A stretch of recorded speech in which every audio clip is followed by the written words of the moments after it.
అంటే ఈసారి ప్రజలు బుద్ధి చెప్తారా? 100% రాసి పెట్టుకో. రాష్ట్రంలో సేమ్ ఇక్కడ దుర్మార్గం అట్లనే ఉంది, అక్కడ దుర్మార్గం అట్లనే ఉంది. కాబట్టి రెండు రాష్ట్ర ప్రభుత్వాన్ని, కేంద్ర ప్రభుత్వాన్ని సార్ ప్రజలు మాత్రం, ఎందుకంటే డబ్బు ఇస్తే వారం రోజుల్లోనో 10 రోజుల్లోనో వాళ్ళు ఓటుకి ఇచ్చినే ఖర్చు అయిపోతాయి. కానీ 5 ఏండ్లు మనం మన తలని తాకట్టు పెడుతున్నాము.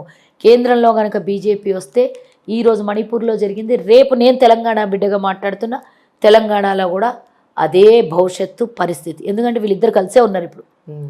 అసలు అండర్స్టాండింగ్ ఏం జరిగిందంటే తెలుసా, ఎమ్మెల్యే ఎలక్షన్లకి, అసెంబ్లీ ఎలక్షన్లు కేసీఆర్కి పూర్తి స్థాయిలో బీజేపీ సపోర్ట్ చేస్తుంది. అదే పార్లమెంట్ ఎలక్షన్లు వచ్చినప్పుడు బీజేపీకి బీఆర్ఎస్ పూర్తి స్థాయిలో సపోర్ట్ చేస్తుంది. ఇది వాళ్ళిద్దరి మధ్యలో జరిగిన కాంట్రాక్ట్ ఒప్పందం. కవితని వాళ్ళు వదిలేస్తే ఇప్పుడు అసెంబ్లీ ఎన్నికలకు వాళ్ళు ఏదో నామమాత్రం పోటీ ఇస్తారు. బండి సంజయ్ ఎడ్డెన్న మాట్లాడని, గుడ్డెన్న మాట్లాడని కేసీఆర్ మీద ఎగురుతుండే, దుంగుతుండే. కేసీఆర్కి అది నచ్చలేదు, ఇక దింపి తీర్చిండు.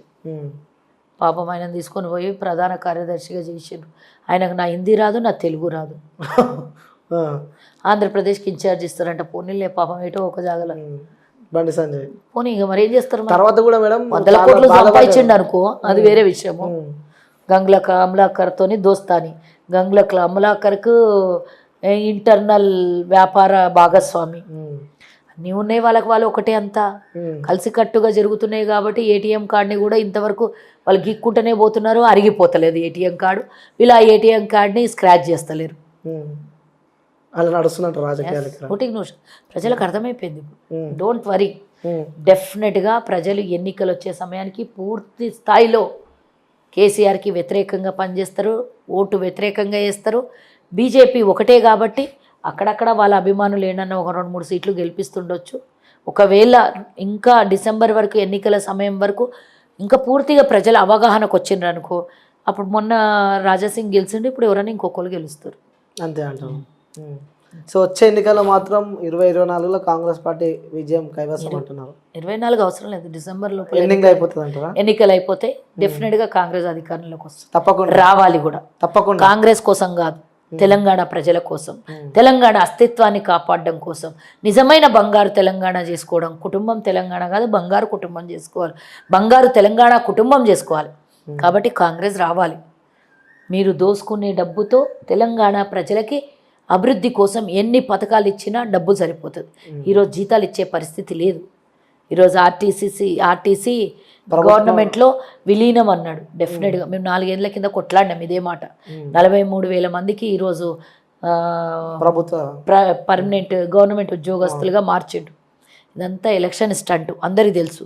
దీని వెనకాల ఉన్నటువంటి ఒక పెద్ద కోణం కూడా 50,000 కోట్ల రూపాయల ఆర్టీసీ ప్రభుత్వ ఆస్తులు ఉన్నాయి. కేసీఆర్కు దాని మీద కూడా కన్నుబడి ఉండొచ్చు. డెఫినెట్గా చెప్పలేము. లేకపోతే ఎన్నికల స్టంట్ కావచ్చు. ఏది చేసినా కేసీఆర్ ద్వంద్వ అర్థాలు ఉంటాయి. మీదికి కనబడే కేసీఆర్ వేరే, కనబడని కేసీఆర్ వేరే. నాణ్యానికి 2 వంకలు చూడాలి. కాబట్టి కేసీఆర్ నాణ్యం వెనుక ముంగల 2 చూడాల్సినటువంటి అవసరం తెలంగాణ ప్రజలకు ఉంది. ముఖ్యంగా ఓటేసేటప్పుడు నా ఒక్క ఓటే కదా, నాకు నచ్చినోనికి వేసి వస్తాను, నచ్చినోనికి కాదు, ప్రజలు మెచ్చినోనికి ఓటేయండి. అంటే కేసీఆర్ కన్ను టీఎస్ఆర్టీసీ పైన పడ్డది అన్ని చోట్ల, అన్ని కాలేదు. ఇక అయిపోయినాయి కదా, ఏం లేవు కదమ్మా. అదొకటి ఉన్నది. ఇక పెద్ద పెద్ద ఎకరాలలో ఉంది. ఇమ్లీబన్ పెద్ద పెద్ద జాగాలు ఉన్నది. కరీంనగర్ బస్ స్టాండ్ ఉంది, వరంగల్ బస్ స్టాండ్ ఉంది. నిజామాబాద్ ఇట్లా చెప్పుకుంటూ పోతే చాలా పెద్ద పెద్దగా ఉన్నది.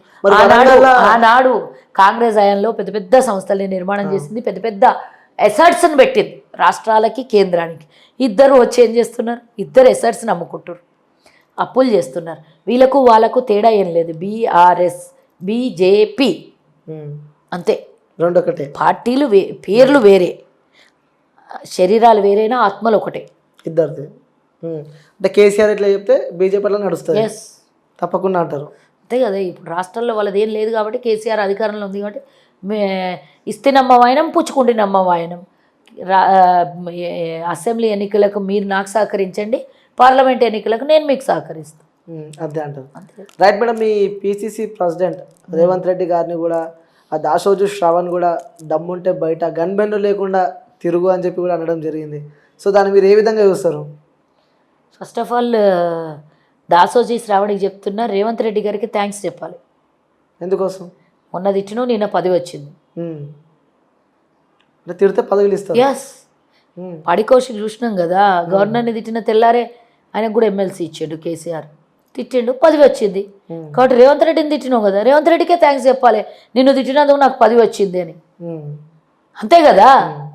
మరి ఇష్టం వచ్చినట్ల నోటికి వచ్చినట్ల మాట్లాడిండు ఆయన. ఆయనకు అద్దు అదుపు లేదు. కానీ నేను ఎక్కువ ఆయన గురించి మాట్లాడి కూడా ఆయనని ఇంత పెద్దగా చేయదలుచుకోలేదు నేను. కానీ 2 ముక్కలు మా పార్టీ గురించి మా నాయకుని గురించి అన్నప్పుడు ఓ 2-3 లైన్లు అయితే నేను చెప్తా.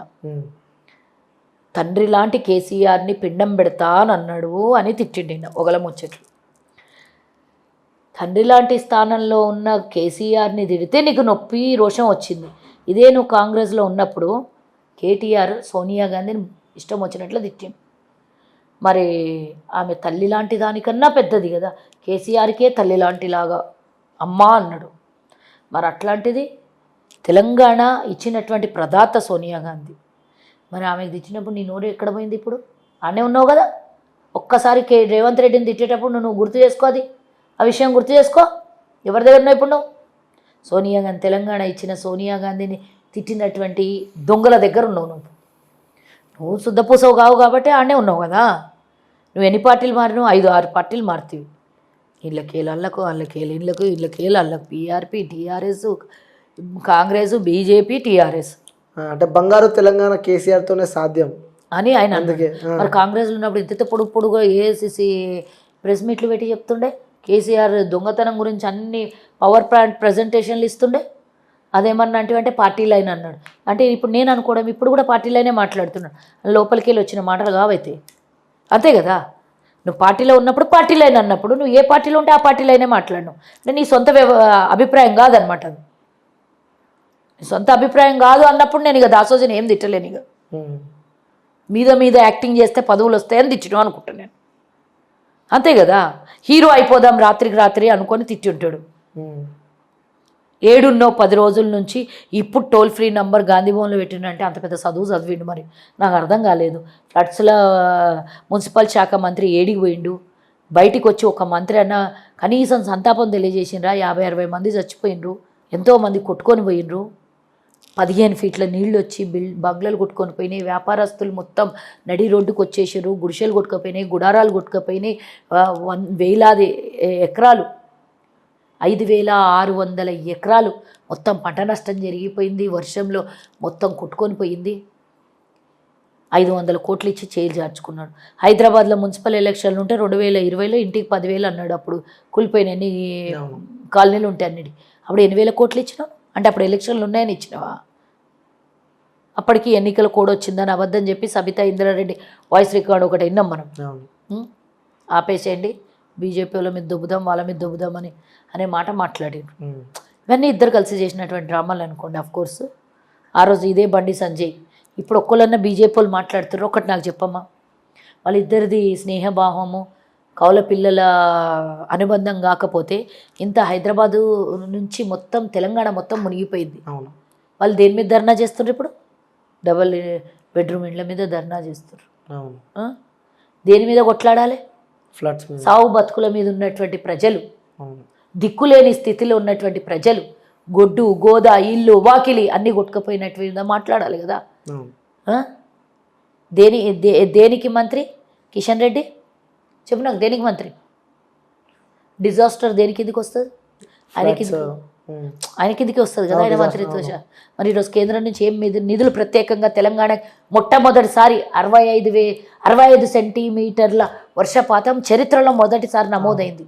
మరింత పెద్ద డిజాస్టర్ వచ్చినప్పుడు నువ్వు ఏం తీసుకొని వచ్చినావు రూపాయి కేంద్రం నుంచి? చెప్పు. నువ్వు తేవు అమ్మ పెట్టది అడక తినేదని కాంగ్రెస్ వచ్చి పనిచేస్తుంటే కాంగ్రెస్ని ఆయన తిడతాడు, ఈయన పోయి డబల్ బెడ్రూమ్ ఇళ్ళ కాడ లొల్లి చేస్తాడు, టాపిక్ డైవర్షన్ అవుతుంది, మీడియా దీన్ని చూపించి ఇది మర్చిపోతుంది. నిన్నొచ్చి ప్రజలు ఆగమాగం అవుతున్నారని దీన్ని పక్కన పడేసి ఆర్టీసీని విలీనం చేస్తున్నాం, వాళ్ళకు ఉద్యోగాలు పూర్తి.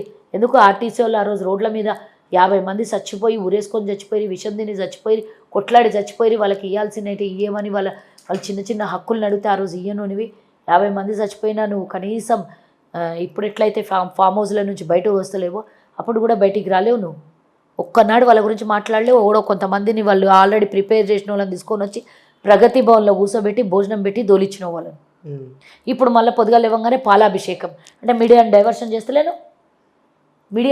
చేస్తలేవా నువ్వు? ఈరోజు జరిగినటువంటి అనర్థాలను ప్రశ్నిస్తారు ప్రతిపక్షాలు, ప్రజలు అడుగుతారనే కదా ఈరోజు మీడియా డైవర్షన్. భద్రాచలం కొట్టుకొని పోతుంది. ఈరోజు భద్రాచలము రాముడు, శ్రీరాముడు దేశం కోసం, ధర్మం కోసం అని మాట్లాడేటోళ్ళు, భద్రాచల రామాలయం కూడా మొత్తం వర్షంలో నిండిపోయి ఉన్నది. మునిగిపోయింది. మరి నువ్వు ఇంతవరకు ఏం చేసినావు అయ్యా కిషన్ రెడ్డి? కేసీఆర్ ఒక్కసారి పోయినసారి ఎట్టేటనో గట వయసు వచ్చింది. రెండో హెచ్చరిక ఈసారి కనీసం ఈసారి ఇంకోటి ముందస్తు చర్యలు ఎందుకు లేవు? వాతావరణ కేంద్రము ముందస్తుగానే వారం రోజుల ముందే చెప్పింది. ఎందుకు సురక్షిత ప్రాంతాలకి ఎందుకు ప్రజల్ని ఎందుకు తరలించలేకపోయినరు? ఎక్కడైతే రెడ్ జోన్ అలర్ట్ ఉందో ఎందుకు తరలించలేదు? అంటే ఇది మీరు నిర్లక్ష్యం కాదు, ప్రజలు అంటే మీకు కనీస గౌరవం లేదనేది కాదు, భయం లేదే కదా. ఇది ఎన్నికలలో డబ్బులు పడేసి గెలుద్దాం తప్పించి ప్రజలతో మాకేం సంబంధం లేదు అనే కదా కేసీఆర్ బయటికి వెళ్తలేడు. ఈరోజు ఇంత జరుగుతున్నా రేపు మహారాష్ట్ర పోతాడు దొంగ. ప్రజెంట్ మహారాష్ట్రలో ఉండదు, వెళ్ళిపోయాడా? అయిపోయింది. ఈరోజు బయటికి వచ్చి ఫామ్ హౌస్లోకి వెళ్ళి కనీసం చనిపోయిన వాళ్ళకి నివాళి లేదు, సంతాపం లేదు, వాళ్ళకి ఎక్స్గ్రేషియా లేదు, చనిపోయిన కుటుంబాలకు ప్రభుత్వం ఏమి ఆదుకుంటుందో చెప్పలేదు. ఒక మంత్రి కూడా వచ్చి కనీసం బయటికి మాట్లాడలేదు, ఒక ప్రజానాయకుడు వచ్చి మాట్లాడలేదు, ఒక అధికారులు వచ్చి మాట్లాడలేదు. కానీ ఈరోజు నీకు తెలంగాణ గాలికి ఇడ్చేసి ఈ తెలంగాణ మీద సంపాదించుకున్న ధనంతో, సంపాదించుకున్న సంపదతో వెళ్ళి మహారాష్ట్రలో నువ్వు పాలిటిక్స్ చేస్తున్నావు. వీళ్ళు ఎక్కడ పోయినా పర్లేదు, 4 కోట్ల మంది నిన్ను నమ్మి ఓట్లు వేసినందుకు మమ్మల్ని నట్టే ఎట్లా ముంచినావు కదా. నీకు మహారాష్ట్ర రాజకీయం అవసరం వచ్చింది, తెలంగాణ ప్రజలు ఎటుగాలికి కొట్టుకొని పోయినా పర్వాలేదు.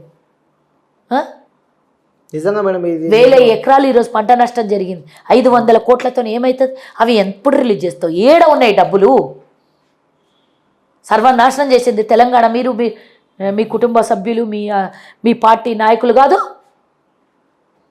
75 ఏళ్లలో 17,000 కోట్లు 50,000 కోట్లు అప్పుంటే దేశాన్ని, రాష్ట్రాన్ని ఈరోజు 5.5 లక్షల కోట్ల అప్పుకు తీసుకొచ్చినాం కేవలం 9.5 సంవత్సరాలలో. 9 సంవత్సరాలలో ఆ దొంగలు కేవలం 9 సంవత్సరాలలో 110 లక్షల కోట్ల అదనంగా అప్పు. 65 ఏళ్ళు అప్పు చేరడానికి 57 లక్షల కోట్లు, 57 లక్షల కోట్ల అప్పు కావడానికి 65 ఏళ్ళు పట్టింది. 160 లక్షల కోట్లు అవ్వడానికి కేవలం 9 ఏళ్ళు పట్టింది. పోనీ అప్పుతో నాగిందా? మొత్తము ఆర్థిక వనరులను అమ్మేసుకుంటారు, పబ్లిక్ సెక్టార్లను మొత్తం అమ్మేసుకుంటారు. ప్రైవేటైజేషన్ చేస్తే ఏమవుతుంది పరిస్థితి? నిన్న చూసినాం కదా మనం, ట్రైన్లో చూసినామేమో కదా, ఆర్పి పోలీసు షూట్ చేసి పడేసిండు ట్రైన్లో. అవును, 5 మందిని చంపేసిండు, ఒక ఆయన సీనియర్ని చంపేసిండు. ఇట్లా ప్రైవేటైజేషన్ చేస్తే గవర్నమెంట్ల చేతిలో ఉండాల్సినటువంటి సంపదని, దేశ ప్రజల రక్షణని నువ్వు ప్రైవేటైజేషన్ చేస్తే ఇంకా ఇలాంటివి ఇంకా పెద్ద పెద్ద నష్టాలు జరగకుండా ఆగుతాయా? ఇంతవరకు అది బయటికి వస్తలేదు ఆ చర్చ. ఏందో దాని వెనకాల కథ.